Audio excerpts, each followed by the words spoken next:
Wisdom, these back at it again. AK Catch Me because AK Runners got braces. AK Runners gone brazy. Today we'll just be reviewing for our Gen Math long quiz exam.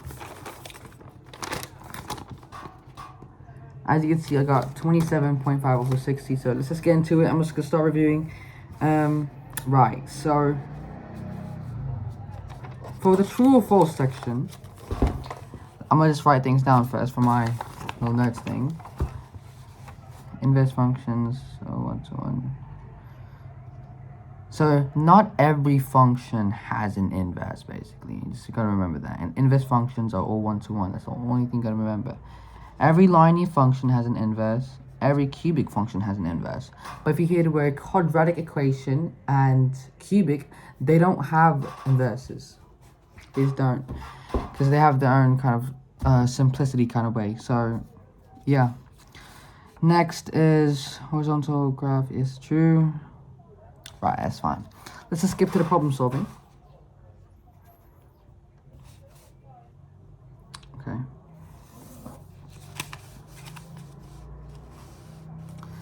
Two x plus 7. So what I like to do in the function things, I really want to just interchange the variables right away. Like, you know, y is equals to x. I want it to be x. Oh, yeah, I just want to be y equals to x. Like, I just want the what do you call this? The thing to be there already. I don't know how to say this. All right, y equals 2x plus 7. So simply we just interchange, moved on the sign, y minus 7 plus 2x. There you go, over 2, boom, bam. X minus 7 over 2 equals x inverse of, oops. Yeah, there you go. You got x minus 7 over 2. Simple as that. Next for number 2 is quite a long one. 4x minus 3, 5x plus 2. And what you gotta remember, if you're dealing with fractions of and finding the inverse, so let's just write it down. For x is equals to, no, let's just put y already. Y is equals to 4x minus 3 or 5x plus 2. So the one thing you gotta really understand is that we have to get rid of the fraction first. So we're going to cross multiply 5x plus 2 to y. So you get 5xy plus 2y equals to 4x minus 3. And the one thing you should do here is once you get these numbers, I want you to combine like terms. So we're putting 5xy minus 4x equals minus 2y minus 3. So basically we just interchanged 4x and 2y. Stuff like that. And then after that, we're just going to be factoring out the variable that's in both numbers. So that's x. So let's factor out x. We get 5y minus 4 equals to 2y minus 2y minus negative 3. And if you ever get things like this, it's very simple. You just gotta divide this to this and just to cancel this, just to let x be alone. So let's do that. 5y minus 4. Cancel that out. We get 5y minus 4. And then we get negative 2x minus 3 over 5x minus 4. And as simple as that, we have got ourselves the final answer.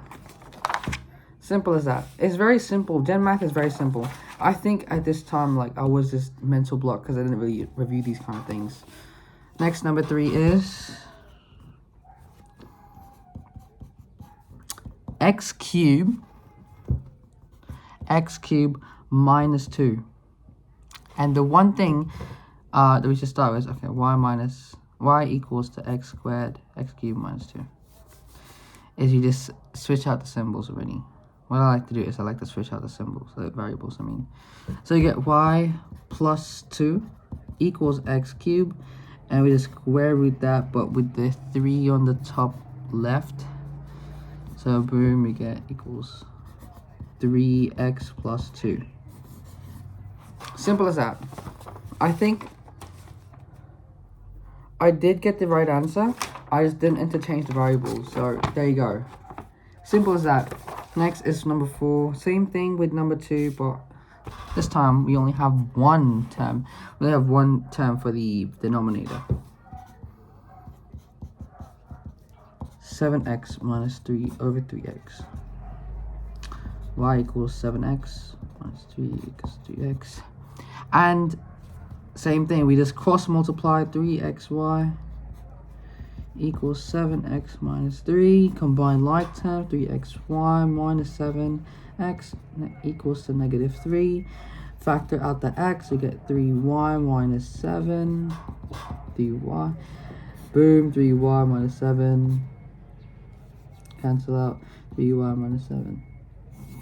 So then we get negative 3 over 3x minus 7. This will be the inverse function of that. Let's see if our answer is correct. It is correct. We just forgot to interchange the variables again.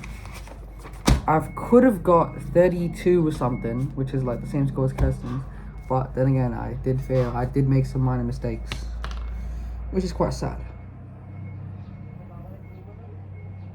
Next is the problem solving, which is, suppose that the function f of x equals 750x plus 200 represents the 200. Right. So if you want to learn to do this, it's actually a very simple thing. So f of x, let's write down the equation first. F of x equals 750x plus 200 represents a 2 to the range of 750 per hour. And the fixed definition. So identify the inverse of the function. So the inverse of the function would be y equals 750x plus 200. Move y equals negative 200. 750x divide. Boom.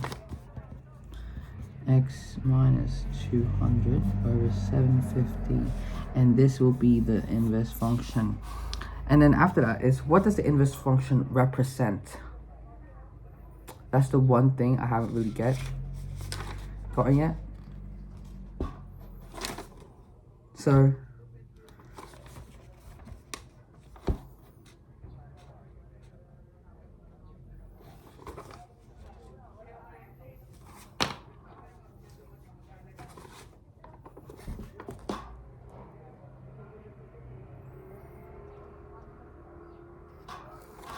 I really don't get it.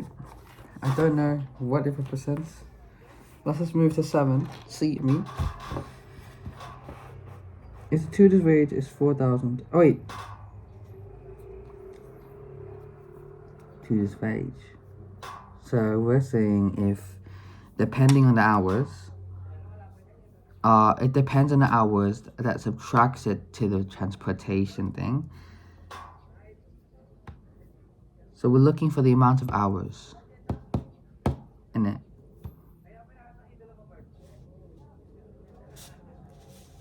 It represents the tutor's wage of 750 per hour. So this time, the inverse of that is we're finding the hours, the transportation. How is this so confusing?